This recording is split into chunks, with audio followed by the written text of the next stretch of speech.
Capítulo primero. La cronología del desprecio. Sábado, 26 de abril de 1986. 01:23 de la mañana. Sala de control del bloque 4. El aire en la sala de control del bloque 4 era pesado, no solo por el humo rancio de los cigarrillos prima y el calor sofocante del equipo electrónico, sino por una ansiedad palpable que se arrastraba desde las 23:10 de la noche anterior. Dmitri Sergeyevich Volkov, con 32 años recién cumplidos, llevaba más de 12 horas en su puesto como ingeniero eléctrico senior, supervisando una prueba de seguridad que se había transformado en un grotesco ejercicio de obediencia ciega. Sus ojos grises, normalmente brillantes por la concentración, estaban inyectados en sangre por la fatiga y, más preocupante aún, por la frustración. El pitido monótono de los instrumentos de medición era una banda sonora de la inminente fatalidad. Dmitri era un graduado sobresaliente del Instituto de Energía de Moscú, un hombre que entendía la teoría detrás de la fisión nuclear con una claridad que superaba a muchos de sus superiores, cuya promoción se debía más a su afiliación al partido que a su competencia técnica. Y lo que estaba viendo en los paneles de control del reactor RBMK-1000 era, sencillamente, una locura técnica bordeando el sabotaje. La prueba programada, el test de rodaje del generador, requería que el reactor operara a un nivel de potencia peligrosamente bajo, contraviniendo todas las normas de seguridad. Los protocolos exigían mantener la potencia por encima de 700 megavatios térmicos, MWT, para asegurar la estabilidad, pero las órdenes, firmadas a ciegas por la dirección central, habían obligado a descender hasta unos miserables 200 MWT. Camarada Akimov, dijo Dmitri, señalando el monitor que mostraba la concentración de xenón 135, un potente veneno absorbente de neutrones, en el núcleo del reactor. El ingeniero jefe de turno, Akimov, un hombre exhausto que solo quería terminar su turno sin problemas, apenas levantó la vista. El envenenamiento por xenón nos está devorando la potencia. Si no subimos ahora, la retroalimentación positiva del reactor nos atrapará en una inestabilidad brutal. Es el peor escenario del coeficiente de vacío. Sabe que el diseño RBMK acelera, no frena, si se forma demasiado vapor. Estamos cumpliendo órdenes del camarada Fomin y del director Bryukhanov, Volkov. La prueba debe realizarse a este nivel, replicó Akimov con voz ronca, repitiendo el mantra burocrático que había reemplazado al sentido común. Solo faltan 20 minutos para el apagado de la turbina. Conténgase. El informe debe ser positivo. Dmitri apretó la mandíbula. El joven ingeniero superior, Toptunov, sentado a la consola de control, parecía al borde de las lágrimas, pero estaba paralizado por el miedo a la jerarquía. Él y Dmitri habían discutido el riesgo durante horas, pero la palabra de un ingeniero eléctrico junior no valía nada contra la directriz del partido. La cobardía de los superiores era su cadena. 12:28 de la mañana. Toptunov, siguiendo las instrucciones de Akimov, cometió un error fatal, desactivó la parada de emergencia del reactor para evitar que la inestabilidad propia del reactor abortara el experimento. Era quitar la última red de seguridad. El único margen de error que les quedaba era el control manual. Dmitri dejó su puesto y se dirigió a la sala de control de barras. Vio las luces rojas. De las 166 barras de control de carburo de boro, solo unas pocas, quizás menos de 10, permanecían en el núcleo para mantener un mínimo control. El resto había sido retirado para aumentar la reactividad y contrarrestar el xenón. Toptunov, esto es demencial. Estamos por debajo del límite operacional de reactividad, LOR. Debemos tener al menos 30 barras dentro, gritó Dmitri. Si hay una subida de potencia, no tendremos tiempo de frenarlo. Es una violación de los procedimientos de seguridad más fundamentales. Akimov se levantó de su asiento, su rostro congestionado. Volkov, vuelva a su puesto. Usted no tiene autoridad en esta área. La prueba está casi terminada. No provoque el pánico. Dmitri regresó a su consola, su mente calculando rutas de escape y tiempos de reacción. Sabía que la combinación de bajo consumo de energía y la remoción de barras era un escenario que los manuales de seguridad habían intentado prevenir desesperadamente, y que el diseño RBMK lo magnificaba. 1:23:04 de la mañana. El pulso. Una señal de retroalimentación positiva que viajó más rápido que cualquier reacción humana. La potencia saltó. El reactor, envenenado y sin control, se volvió hiperactivo. La aguja del medidor se disparó. Haz 5. Parada de emergencia total, gritó Akimov, el miedo finalmente rompiendo su parálisis. Toptunov presionó el botón. Pero la parada de emergencia fue la trampa. Las barras de control tenían puntas de grafito que, al iniciar la inserción, antes de que el carburo de boro absorbente llegara al núcleo, generaron un pico de reactividad. Para un reactor inestable y con bajo LOR, el AS-5 no fue un freno. Fue un detonador. 1:23:40 segundos de la mañana. La potencia superó los 30.000 MWt. Un estruendo sordo y terrible sacudió el hormigón. La primera explosión, de vapor, reventó los canales de combustible y levantó la losa de 1.000 toneladas del reactor. Dmitri fue lanzado contra el panel de control. El aire se llenó de polvo, fragmentos de metal y un olor penetrante, dulzón y metálico. 1:23:49 segundos de la mañana. La segunda explosión. Química. El hidrógeno y el vapor reaccionaron con el grafito caliente, volando el techo del reactor. Era el sonido de la estructura del bloque 4 desmembrándose. El aire que entró por las tuberías rotas olía a ozono y partículas de núcleo. El corazón atómico estaba expuesto. Dmitri se levantó. Akimov, en shock, seguía gritando en el teléfono que solo era un incendio en el tanque de aceite. La mentira se mantenía. Dmitri corrió a buscar su medidor Geiger de alta gama. El contador empezó a emitir un chirrido histérico y constante, fuera de cualquier escala normal. Más de 1000 Roentgen. Esto es la muerte. Su prioridad no era la extinción del incendio en el tejado, sino la prevención de una explosión secundaria de vapor. El corium, el magma de combustible fundido, estaba cayendo hacia los tanques de agua de supresión de presión. Si golpeaba el agua, la explosión resultante dispersaría la radiación a toda Europa.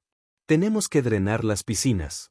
Abrir las válvulas U3, U4 y U5, gritó Dmitri. Nadie respondió. Estaban paralizados. Sin esperar, Dmitri se puso su casco, ajustó su mono de trabajo lo más herméticamente posible y corrió hacia la puerta de la sala de control. Su formación técnica y su desprecio por la burocracia eran su único motor. Dmitri Volkov acababa de iniciar su camino, en solitario, hacia el núcleo ardiente de la verdad. Capítulo 2. La inmersión de uranio. Sábado, 26 de abril de 1986. 1:32:15 de la mañana. Túneles inferiores del bloque 4. La carrera de Dmitri Sergeyevich Volkov a través de los pasillos de servicio del bloque 4 era una agonía física y emocional. La radiación invisible lo golpeaba con una fuerza palpable, haciendo vibrar el Geiger aullante atado a su cinturón. Los medidores, diseñados para registrar hasta 500 Roentgen por hora, estaban colapsados. Él lo sabía, estaba absorbiendo una dosis terminal, pero el terror de la inminente explosión de vapor ahogaba el instinto de autoconservación. La destrucción era total, hormigón fracturado, tuberías rotas y un vapor cáustico y caliente. El aire, denso y pesado, olía intensamente a ozono, el hedor metálico de la ionización. Mientras se abría paso por un pasillo bloqueado, Dmitri vio las siluetas borrosas de hombres con cascos.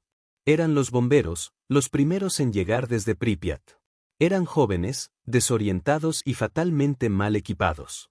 Sus uniformes de tela y cuero eran inútiles contra los rayos gamma y las partículas alfa que llovían del reactor expuesto. No tenían ni idea de la escala de la catástrofe. El jefe de la cuadrilla era un sargento joven, Valery Hodemchuk, con el rostro ennegrecido. Oficial.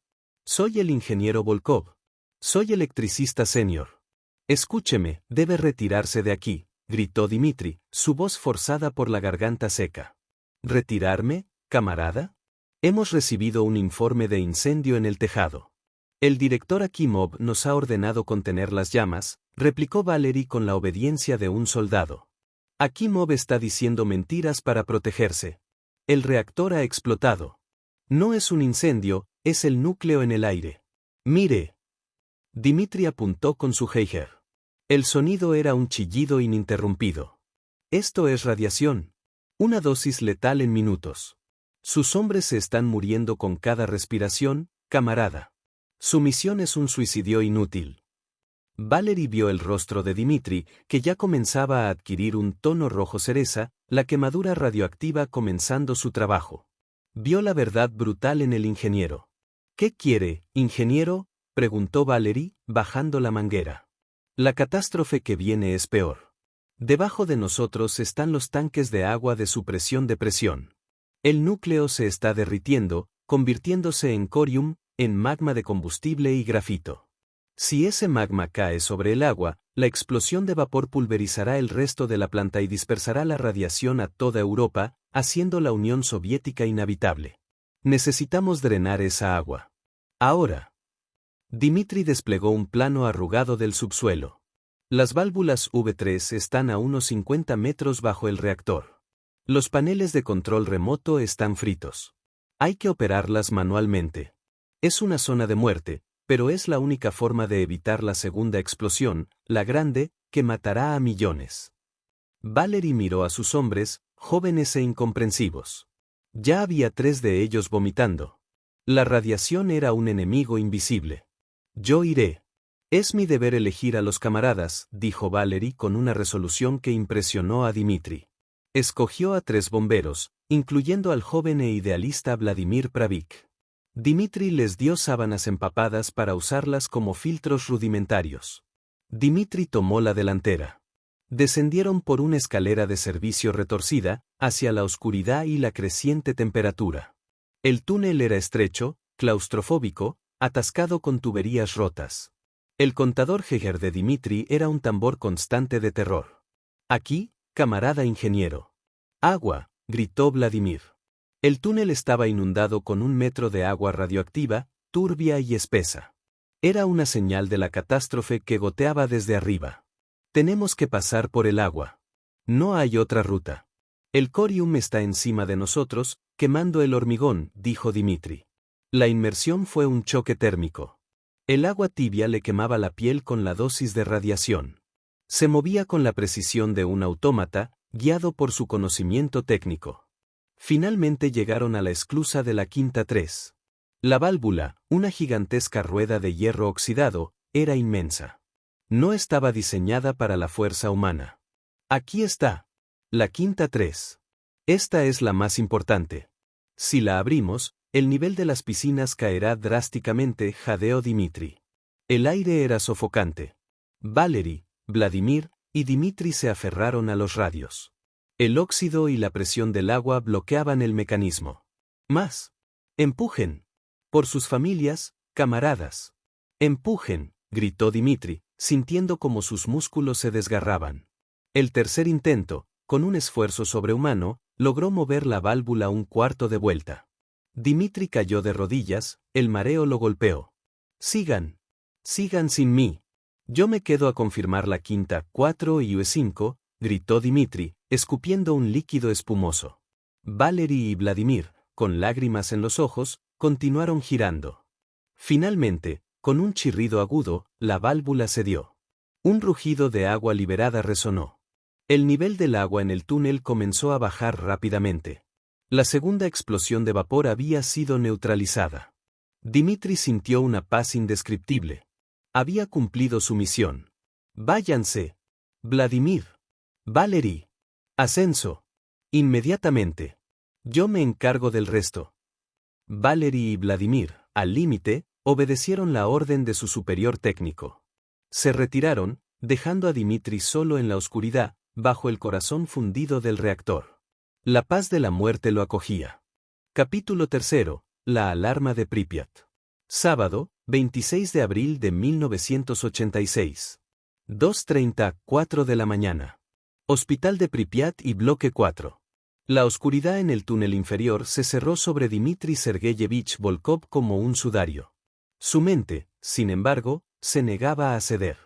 Flotaba en una especie de semiconciencia, con la imagen de la válvula U3 abierta grabada a fuego en su retina. Su último acto de servicio, su victoria sobre la explosión de vapor, había consumido cada onza de su reserva física. El dolor era total, su cuerpo ya no reaccionaba a los estímulos. Los minutos se extendían como horas, marcados solo por el lejano sonido de las sirenas y el gemido del metal retorciéndose. Dimitri fue encontrado por un equipo de rescate, enviado tarde y con instrucciones vagas, que finalmente se atrevió a descender a los niveles inferiores siguiendo el rastro del agua drenada. Lo sacaron, un bulto inerte y pesado, con la piel de un rojo oscuro y brillante, la marca inconfundible de una dosis letal de radiación ionizante. Lo cubrieron con una sábana para minimizar el contacto con sus quemaduras exudantes. Fue trasladado al Hospital Sanitario N grados 126 de Pripyat, el lugar que se convertiría en un matadero silencioso para los primeros héroes y las primeras víctimas. En la sala de primeros auxilios, el aire se saturó con el hedor metálico y dulzón de la enfermedad por radiación. Ingenieros, técnicos y bomberos yacían en camillas improvisadas. El joven bombero, Vladimir Pravik, que había ayudado a Dimitri, estaba a 2 camillas de distancia, con la cara terriblemente hinchada y vómitos incesantes. El sargento Valery, igualmente afectado, intentaba en vano consolar a sus hombres. Dimitri fue atendido por una enfermera anciana, cuyo rostro estoico se contrajo al ver sus quemaduras. Ella le inyectó sedantes, pero la urgencia de la realidad mantenía a Dimitri despierto, su mente clara a pesar del dolor.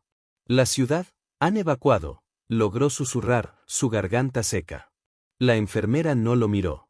El camarada director ha asegurado a la gente. Se les ha dicho que permanezcan en casa. Es solo un accidente.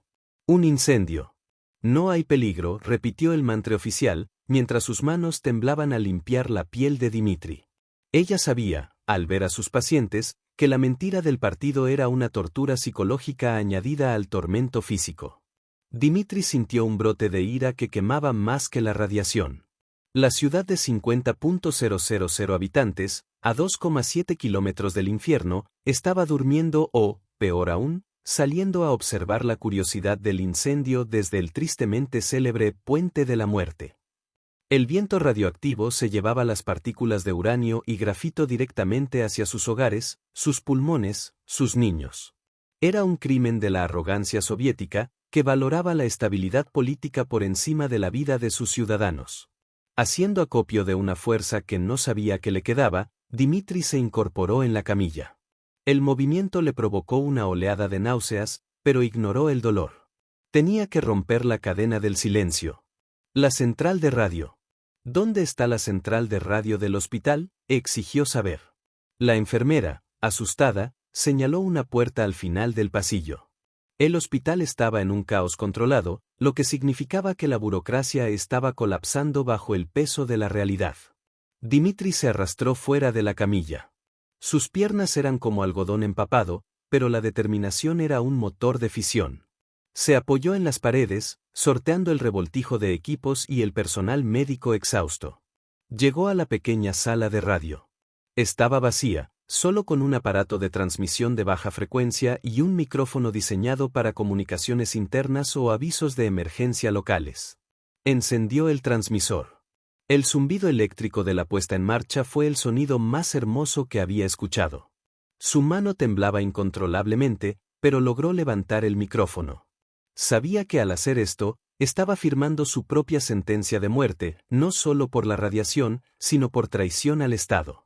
Acercó el micrófono a sus labios, su voz era un crujido seco, pero la amplificación del sistema de emergencia la llevaría a los altavoces de las calles de Pripyat. Atención, ciudadanos de Pripyat. Atención. Soy el ingeniero Dmitry Volkov, del bloque 4. Escúchenme, esto no es un incendio. El reactor, el núcleo ha sido destruido. La ciudad está bajo radiación letal. Se obligó a hablar con la máxima claridad. Deben buscar refugio en sótanos. Sellen ventanas con toallas húmedas. No beban agua de la llave. No salgan. No miren hacia la central. Exijan la evacuación inmediata. La dosis que están recibiendo matará a los niños primero. Protejan a sus hijos. Antes de que pudiera añadir una palabra más, la puerta de la sala se abrió con una violencia atronadora. 2 agentes del KGB, vestidos con gabardinas grises, de apariencia seca y profesional, entraron. Estaban allí para silenciar cualquier verdad inconveniente. «¡Alto ahí, Volkov!», Usted está bajo arresto inmediato por propagación de pánico, sabotaje y calumnia al Estado soviético. La voz del agente principal era un látigo de hielo. Los agentes lo agarraron. Dmitri se resistió con un último esfuerzo. El peligro es real. El RBMK es defectuoso, logró gritar antes de que una mano fuerte le cubriera la boca y lo arrastrara. El mensaje de Dmitri, aunque cortado abruptamente, había sembrado el pánico necesario. La gente de Pripyat, que ya sentía la atmósfera extraña y veía la columna de humo sobre la central, reaccionó.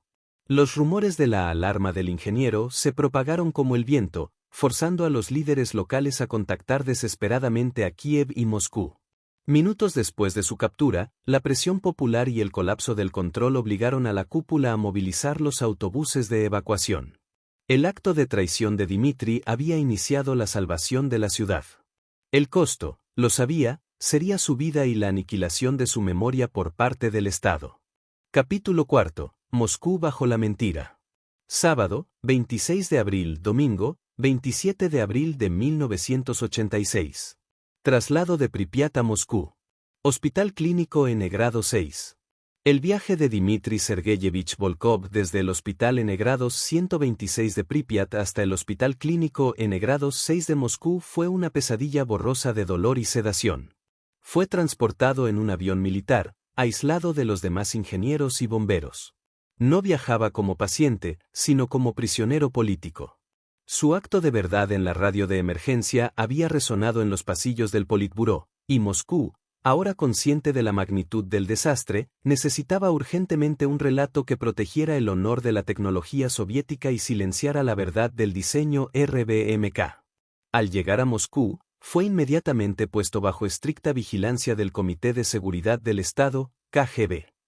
El Hospital Clínico N grado 6, especializado en radiopatologías, se había convertido en una cámara de tortura para la verdad. Dmitri fue asignado a una sala de aislamiento, con un guardia permanente en la puerta.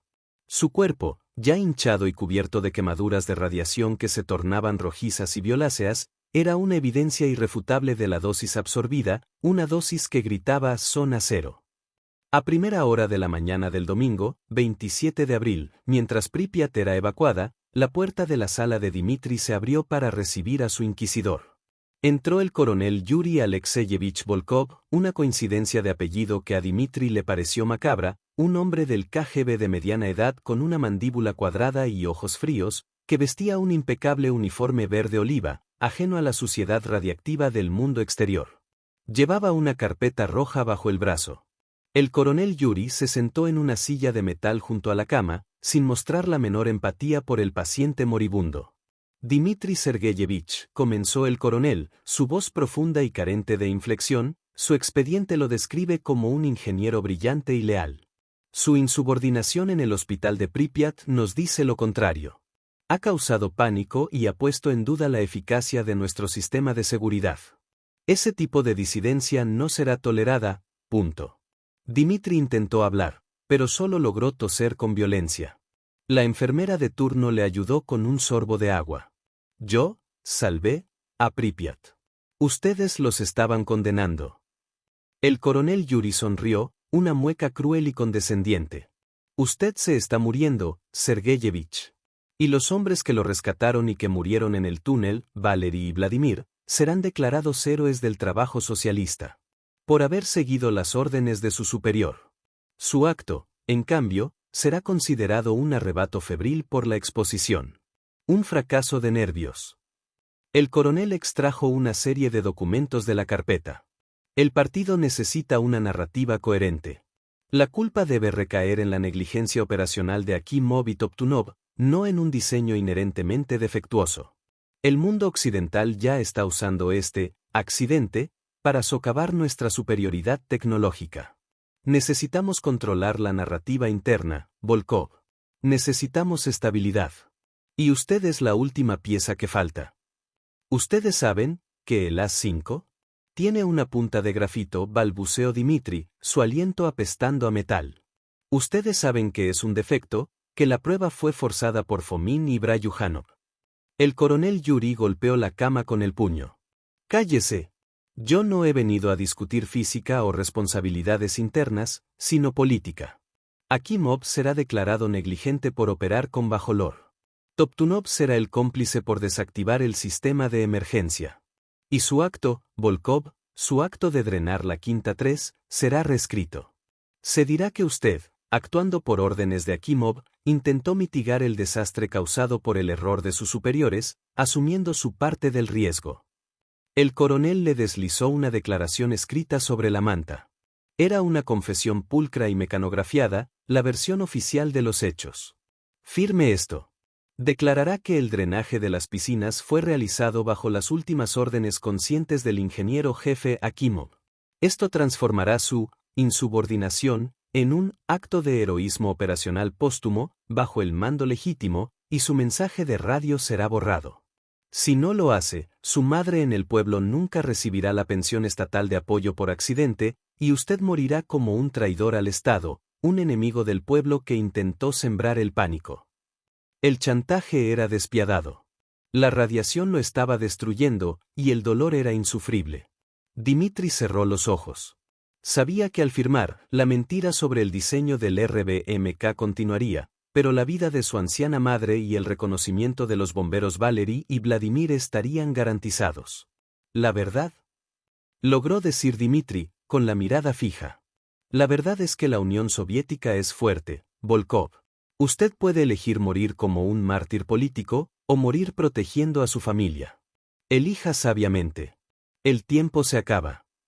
Dmitri tomó el bolígrafo con una mano temblorosa, apenas capaz de sostenerlo. Firmó la confesión, el sudor frío de su mano manchando la esquina del papel.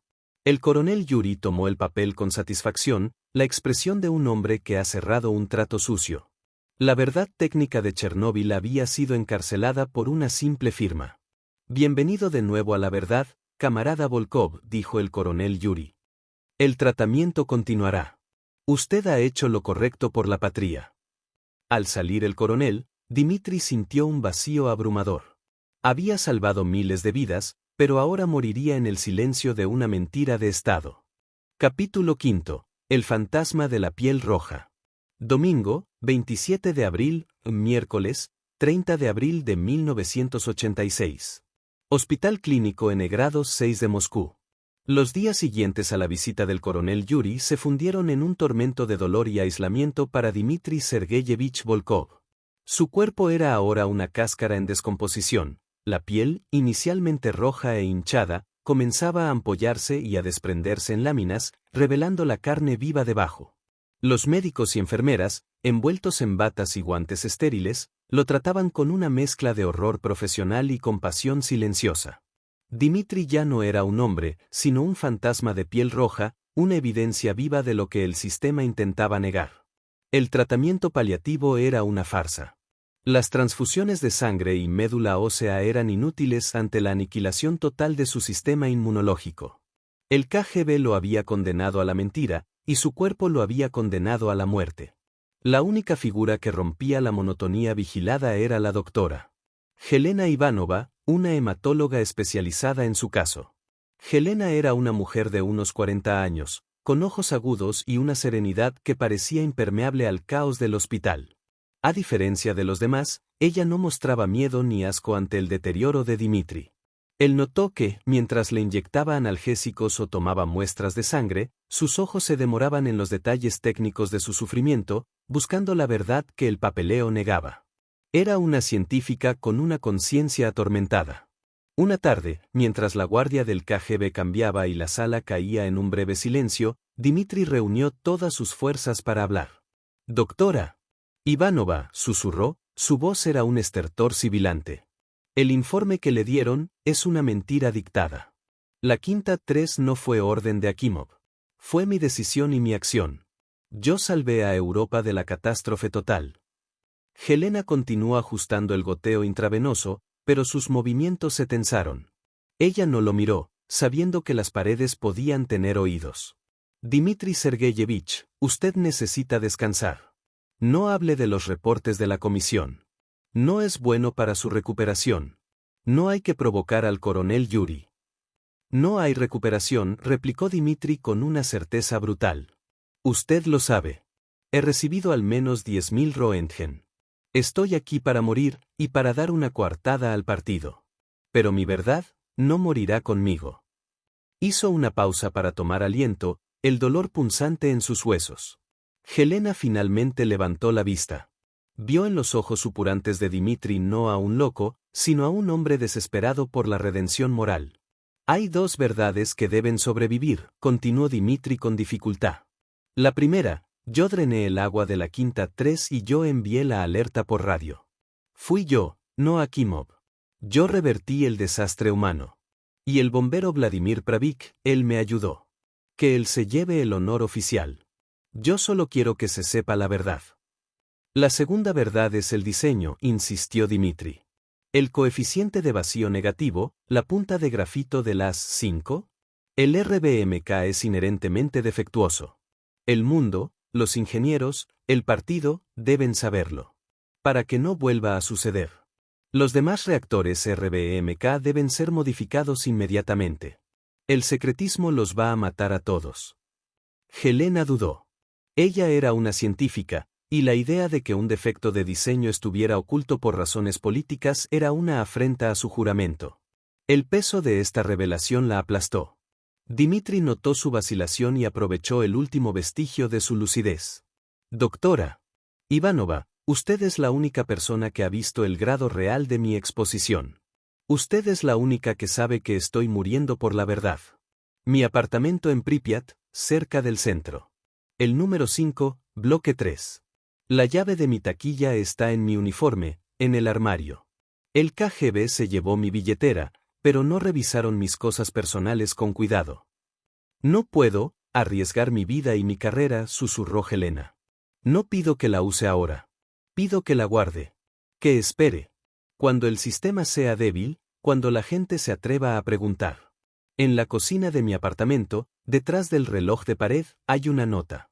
Una descripción técnica del desarrollo de potencia antes de la explosión. Los datos que prueban que el AS-5 nos detonó. Es mi última voluntad para la humanidad. Dimitri cerró los ojos, agotado. Había hecho su jugada. Helena tomó la decisión. Sacó un pequeño bisturí de un cajón. Fingió revisar el vendaje del brazo de Dimitri, y en un movimiento rápido y entrenado, cortó el forro interior del uniforme de Dimitri que colgaba en el armario. Sus dedos encontraron una pequeña llave de metal. La deslizó en el bolsillo de su bata. Dmitri Sergeyevich, susurró Helena, poniéndose de pie. Usted se centrará en su recuperación. Yo me centraré en mi trabajo. No hemos hablado de nada. ¿Entendido? Entendido, asintió Dmitri, una débil sonrisa cruzando sus labios quemados. Había encontrado un depositario para la verdad. Su muerte ya no sería en vano. Había creado una cápsula del tiempo radioactiva en el corazón de la ciudad muerta. Capítulo 6. El pacto silencioso. Miércoles, 30 de abril, sábado, 3 de mayo de 1986. Hospital Clínico en grado 6 de Moscú. Los días se convirtieron en un lento goteo de morfina y vigilancia. El deterioro de Dmitri Sergeyevich Volkov era imparable, un reloj biológico que marcaba el final de su lealtad al cuerpo. Sus ganglios linfáticos se habían desvanecido, su cabello se había caído completamente, y el dolor se había transformado en un frío entumecimiento. Su única función restante era ser un testimonio mudo del error operativo para el KGB. Mientras la vida se extinguía en el cuerpo de Dmitri, la narrativa oficial crecía con fuerza. Los periódicos soviéticos, sin mencionar la radiación, reportaban que el incendio en la central había sido extinguido y que los culpables directos eran los elementos negligentes de la administración local. Akimov y Toptunov, ahora muertos y sin voz, eran los chivos expiatorios perfectos. El coronel Yuri Volkov intensificó su presencia en el hospital, asegurándose de que ningún paciente o miembro del personal pusiera en duda la versión de los hechos. La doctora Helena Ivanova se convirtió en el punto focal de esta doble realidad. Por un lado, debía seguir los protocolos del KGB, tratando a Dmitri como un paciente de accidente laboral, y manteniendo un registro clínico que reflejaba la mentira oficial sobre la dosis real de exposición. Por otro lado, Ella llevaba en el bolsillo de su bata la pequeña llave metálica de Pripyat, el peso de la verdad secreta de Dmitri, un trozo de metal que valía más que su carrera y su vida. La presión sobre Helena era constante. El coronel Yuri la llamó a su oficina provisional en el hospital para una reunión de control de daños. «Doctora Ivanova», inquirió el coronel, sus ojos oscuros penetrando los de ella. «Usted es la responsable del cuidado del ingeniero Volkov. Hemos notado que es la única que mantiene conversaciones con él más allá de lo necesario. Debe entender que este hombre está bajo vigilancia especial. Su estado terminal podría incitar al delirio y a declaraciones contrarias a la línea del partido. Evite el riesgo». Helena mantuvo la calma que la había hecho una excelente científica. «Coronel, mis interacciones son puramente clínicas. El paciente sufre dolores extremos y deshidratación. Necesito una comunicación mínima para evaluar su nivel de conciencia y sus síntomas. Sus comentarios son incoherentes y erráticos, propios de la fase crítica de la enfermedad por radiación. No hay necesidad de preocuparse por declaraciones contrarias. Es un hombre moribundo». Mintió con convicción, sabiendo que el KGB, aunque omnipresente, no podía comprender la sutileza del declive médico. El coronel la observó unos instantes, claramente insatisfecho con su aparente frialdad. «Asegúrese de que el informe final de su fallecimiento sea coherente con la documentación firmada. Muerte por quemaduras e insuficiencia orgánica a causa de accidente laboral y negligencia de terceros. No hay necesidad de usar la palabra radiación en exceso. ¿Entiende? Es mejor el término efectos secundarios industriales, punto». El coronel quería una muerte limpia para un suceso sucio. Helena asintió, sintiendo el escalofrío del pacto con el diablo. Aceptaba la mentira para poder conservar la verdad. Regresó a la sala de Dmitri. El ingeniero ya no podía hablar con claridad, pero sus ojos la seguían con una intensidad febril. Ella le ajustó la almohada y le susurró en ruso. «Dmitri Sergeyevich, sé que el tiempo es escaso. He guardado la llave. La documentación oficial está asegurada. El coronel está consolidando la versión de que usted actuó bajo las órdenes de Akimov y que su madre recibirá la pensión. El sacrificio de Valery y Vladimir será recordado». Dmitri intentó formar una palabra, pero solo pudo mover la cabeza afirmativamente. Sus ojos transmitieron una gratitud y una urgencia desesperada. «No se preocupe», continuó Helena, tocándole brevemente la mano. «Su verdad, esperaré. El partido es poderoso, pero no es eterno. Solo cuando la URSS empiece a flaquear, la gente tendrá el valor de escuchar. Yo me encargaré de que su nota sobreviva. Es un testamento para la humanidad». Dmitri logró esbozar una débil sonrisa. Era un pacto silencioso forjado entre un moribundo y la única persona que había confiado en él, un juramento a la verdad técnica contra el poder totalitario. A partir de ese momento, Helena Ivanova vivió en una constante tensión. La llave de Pripyat era un riesgo diario. Si era descubierta, su carrera y su vida terminarían en un gulag. Pero el conocimiento de la verdad, el sacrificio de Dmitri, y la indignación ante la estupidez del diseño RBMK oculto, la impulsaban. La nota de Dmitri, oculta en el reloj de su cocina en la ciudad muerta, era ahora un arma de destrucción de mentiras lista para ser activada cuando el clima político lo permitiera. Helena sabía que no podía usarla ahora, bajo el puño de hierro del KGB, pero podía esperar. Ella era una científica, estaba acostumbrada a la paciencia de la observación y la espera del momento oportuno. Su deber no era con el partido, sino con la verdad.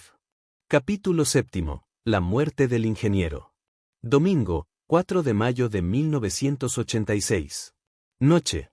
Hospital Clínico en Grado 6 de Moscú. La agonía de Dmitri Sergeyevich Volkov estaba llegando a su fin. El cuerpo, devastado por la radiación, ya no luchaba, se rendía ante la dosis letal media que había absorbido. Sus órganos internos fallaban en cascada, y el dolor se había transformado en un frío entumecimiento. Estaba conectado a máquinas que simulaban la vida, sus últimos momentos bajo la luz cruda de una lámpara de hospital, vigilado por el ojo incansable del Estado. El coronel Yuri Volkov había regresado al hospital, alojado en una oficina temporal justo al final del pasillo. Su presencia no era un consuelo, sino una supervisión de la narrativa. Para el KGB, la muerte de Dmitri era el cierre definitivo del caso negligencia operativa. La desaparición del único hombre que conocía la verdad sobre la Quinta 3, el mensaje de radio y el defecto de diseño del RBMK consolidaría el relato. Asegúrense de que el fallecimiento sea tranquilo y conforme al protocolo, ordenó el coronel Yuri al personal médico, su voz baja y autoritaria. Y que se incinere el cuerpo inmediatamente después. No podemos arriesgarnos a una contaminación póstuma o a investigaciones forenses no autorizadas. Debe desaparecer cualquier rastro biológico de su exposición real. La doctora Helena Ivanova estaba presente. Sabía que la incineración no era solo por seguridad biológica, sino para destruir cualquier evidencia física de la dosis real de radiación que pudiera desmentir los informes. Helena se acercó a la cama de Dmitri. Él estaba en las profundidades de la sedación, pero cuando ella le tocó la frente, notó un leve parpadeo. El contacto era un código. Dmitri Sergeyevich, susurró Helena, fingiendo revisar un monitor. Lo prometido es deuda. El sacrificio de Valery y Vladimir será recordado por el Estado. Y su llave está a salvo. Su madre recibirá la pensión. Ha ganado las batallas importantes. Por un breve y final instante, Dmitri regresó de las tinieblas, su lucidez regresando como un último regalo de la conciencia.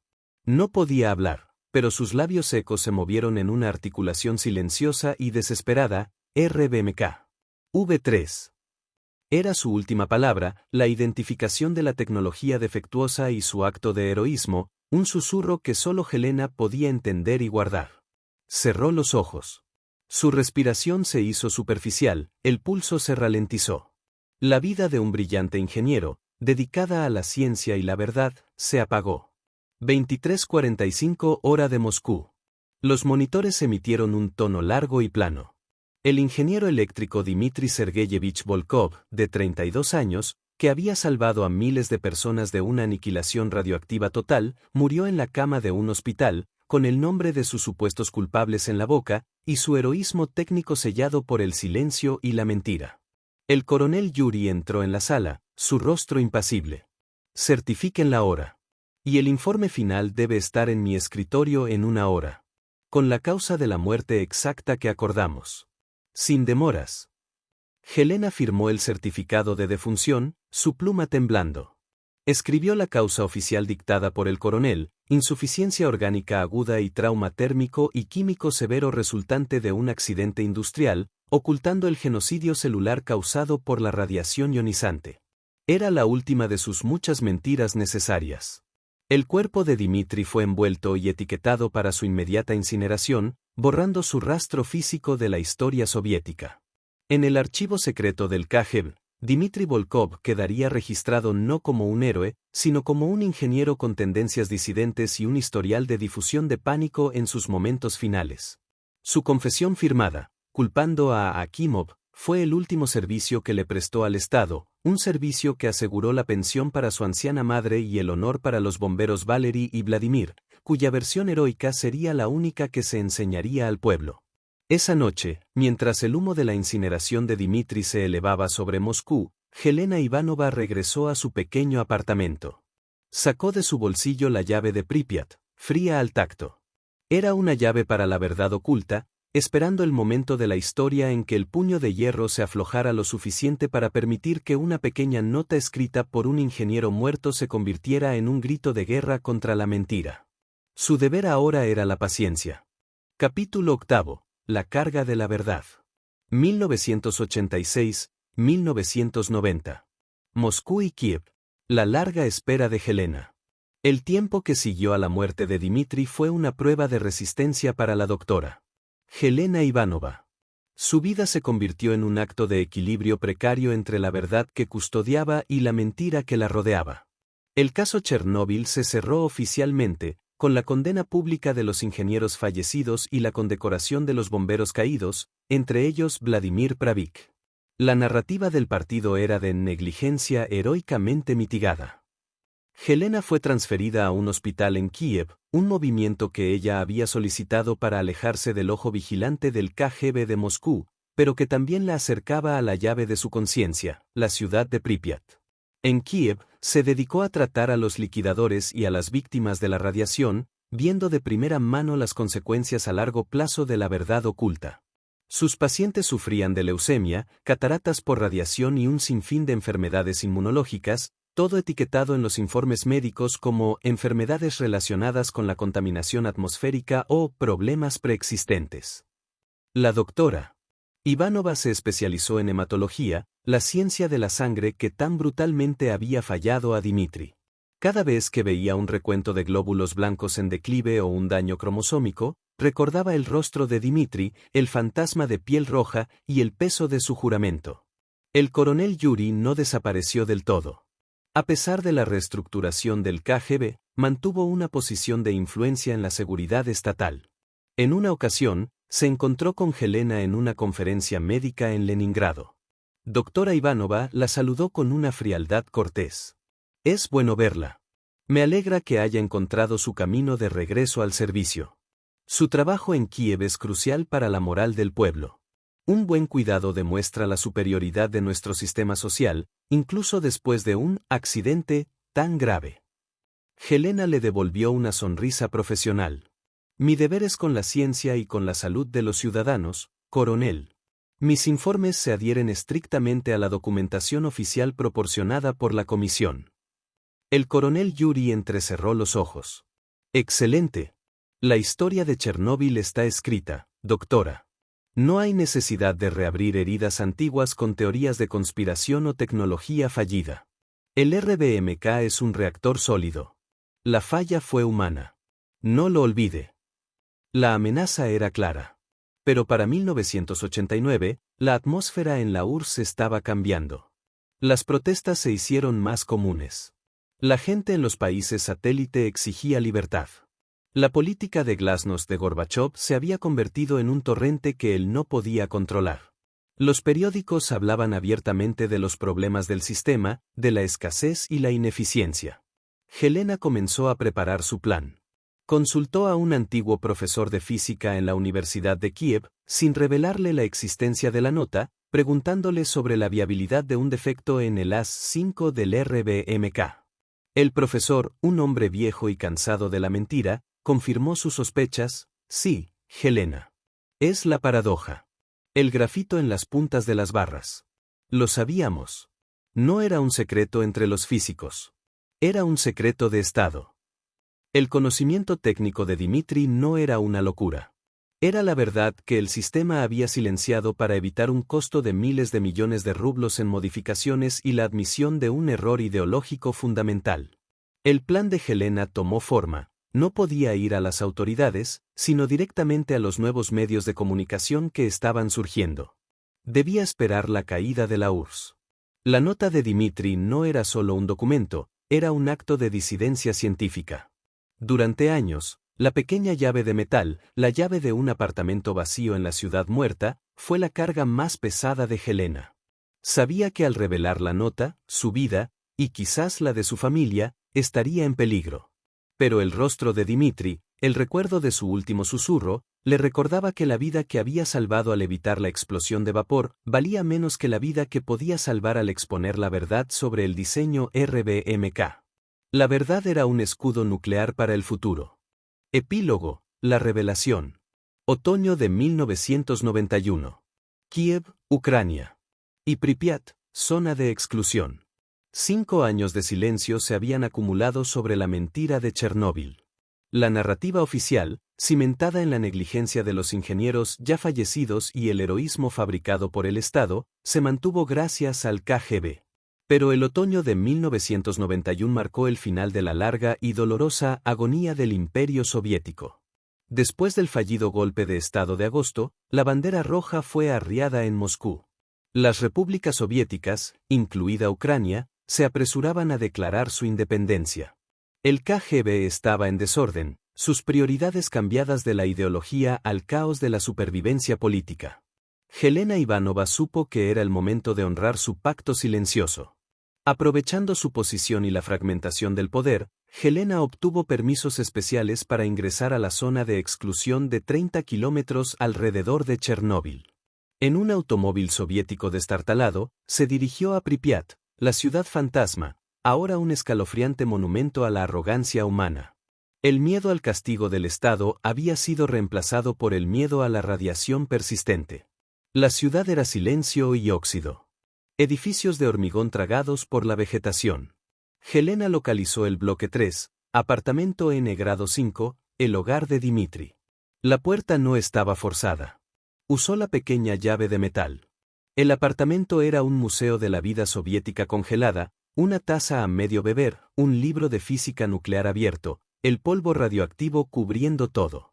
La vida de Dmitri se había detenido a la 1:23 de la mañana del 26 de abril de 1986. Helena se dirigió con decisión a la cocina. Sobre la pared, el reloj de péndulo soviético se había detenido exactamente a la 1:23 de la mañana. Con guantes de látex, desatornilló cuidadosamente la tapa trasera del reloj. Allí, pegado con cinta adhesiva vieja y amarillenta, estaba el papel doblado, manchado y levemente radiactivo. La nota. El último aliento de Dmitri. Se retiró al coche para leerla. El texto era la verdad técnica, seca, concisa y brutal. 26 de abril de 86, 1 hora 23 minutos y 4 segundos.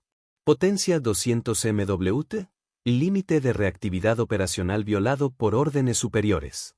Aquí Mob y Toptunov ignoran repetidas advertencias. Se inserta la parada total AS 5, pero el efecto de la punta de grafito, el defecto estructural conocido y oculto, causa un pico de reactividad incontrolable y la detonación del núcleo. La culpa es del diseño del RBMK, no de los operarios. Yo drené la quinta 3, la válvula de retención, a mano, asistido por el bombero V. Pravik. Mi mensaje de radio se lanzó para forzar la evacuación. Evitamos la explosión de vapor, pero no el encubrimiento. Que se sepa la verdad técnica, el problema no es el hombre, es el metal. El secretismo soviético va a matar a millones. Yo muero por esta verdad. Dmitri S. Volkov. El impacto de la nota fue físico. Las lágrimas de Helena corrieron por su rostro, no de pena, sino de liberación. Dmitri no solo había dejado una confesión moral, había proporcionado la prueba técnica irrefutable que desmantelaba la mentira de Estado. Al regresar a Kiev, Helena contactó con Mikhail Polonsky, un joven y valiente periodista ucraniano. Ella le entregó la nota original, junto con copias de los informes clínicos iniciales de Dmitri, que documentaban quemaduras por radiación de una gravedad incompatible con la versión de accidente laboral. La publicación de la nota de Dmitri Volkov fue una explosión política más potente que el propio reactor. El testimonio del ingeniero moribundo, sellado en la ciudad muerta, expuso el defecto fatal del diseño RBMK y la criminalidad del encubrimiento soviético. Esto forzó al nuevo gobierno a modificar de inmediato los reactores restantes y a admitir la dosis real de la catástrofe. El mundo, por fin, entendió la magnitud de la mentira. Dmitri Sergeyevich Volkov nunca fue reconocido como un héroe en los libros de texto oficiales de la Rusia postsoviética. Murió solo, clasificado como un conspirador. Pero su verdad se convirtió en el cimiento sobre el que se reconstruyó la seguridad nuclear en la nueva Ucrania. El sacrificio del joven ingeniero eléctrico, silenciado por el KGB, se reveló finalmente como el acto de valentía más puro, la defensa de la verdad científica contra la mentira ideológica. Dmitri había ganado la guerra de la verdad.